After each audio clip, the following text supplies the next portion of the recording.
Në tërheqjen e djeshme, ekspertët e huaj propozuan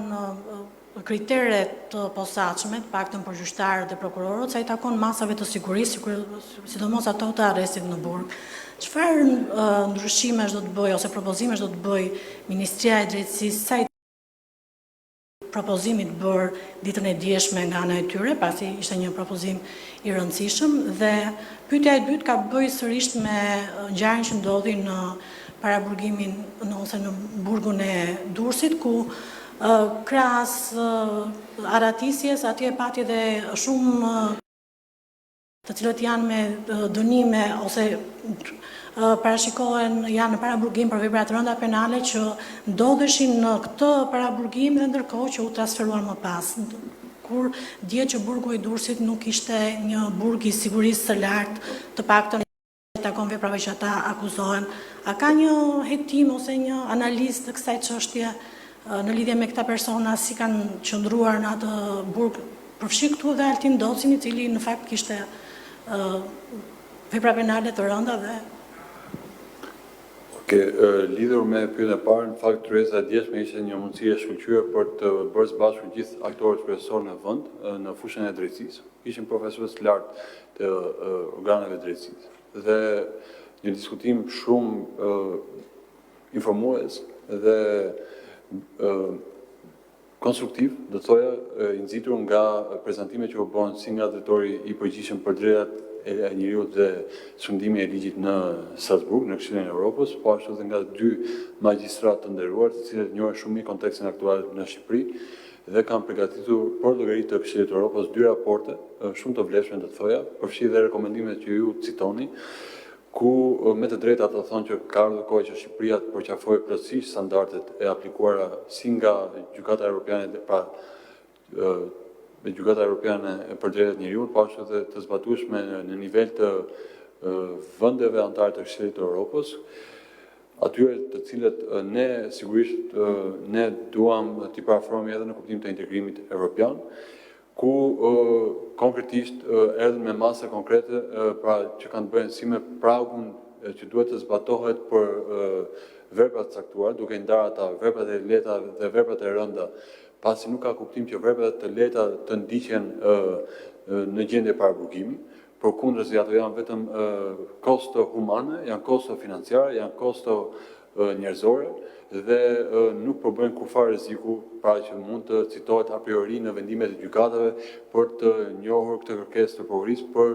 futjen e paraburgimit të personave për vepra të lehta dhe pa rrezikshmëri të theksuar shoqërore. Dhe ata propozojnë vinë me një propozim konkret, pra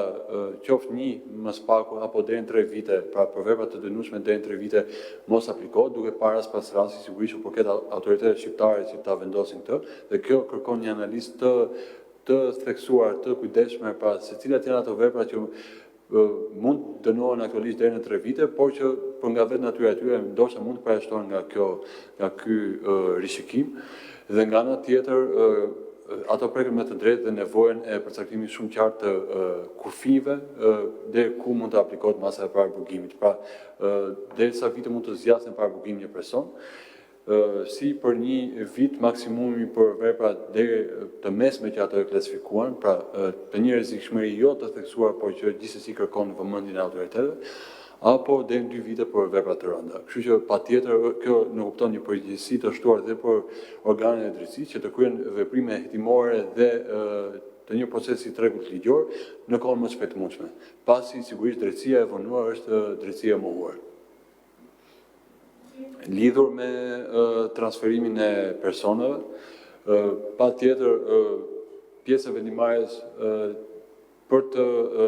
transferuar këto persona nga burgu i Durrësit në burgjet të sigurisë më të lartë, konkretisht Peqinit dhe Fierit, u bë pikërisht mbi bazë të një informacioni që u diskutua së bashku me drejtuesit e përkatësisht të drejtorisë përgjithshme të burgjeve dhe shërbimit kontrollit brendshëm të burgjeve, dhe unë mendoj që ishte vendimarrje e duhur dhe e drejtë. Dhe nga ana tjetër, sigurisht duke qenë dhe në presionin e mos krijojmë situatë të bipopullimit në burgje, për shkak se Kjo nuk kupton një presion të shtruar mbi ato bugje ku kalojnë dhe personat e transferuar, po nga ana tjetër dhe marrë këtu në konsiderat nevojën për ndërhyje dhe përmirësim të infrastrukturës të sistemit penitenciar, përfshi rikonstruksionin që po bëhet në JVP Fushkruj. Ishte e nevojshme që persona me rrezikshmëri të ulët të kalonin drejt burgut të Durrësit dhe nga ana tjetër ato me rrezikshmëri më të lartë, të cilët nuk mund të qëndronin më në godinën e cila po i nështrohet rekonstruksionit, të shkonin drejt bugjeve të sigurisë më të lartë. Ky është një proces që bëhet sigurisht mbi bazë të evidencave, informacioneve për cilët nga drejtoria e përgjithshme e bugjeve, duke marrë në konsiderat veprat penale që këto persona kanë kryer dhe duke marrë në konsiderat dhe nivelin e sigurisë që paraqesin bugjet ku ato transferohen. Patjetër është një element shumë i rëndësishëm që duhet trajtuar me shumë kujdes dhe vëmendje në vijimësi dhe ju garantoj që për këtë jam çdo ditë dhe në çdo kohë i vëmendshëm si për të kërkuar informacion, por edhe për të garantuar që çdo vendim është i mirë informuar dhe është i duhur. Edison Kurani, Agjencia e Lajmeve NOA. Zoti Ministër, duhet ju pyes në lidhje me amnistin dhe zgjerimin që ju keni bërë së fundmi dhe po e paraqisni në qeveri. Pyetja është sa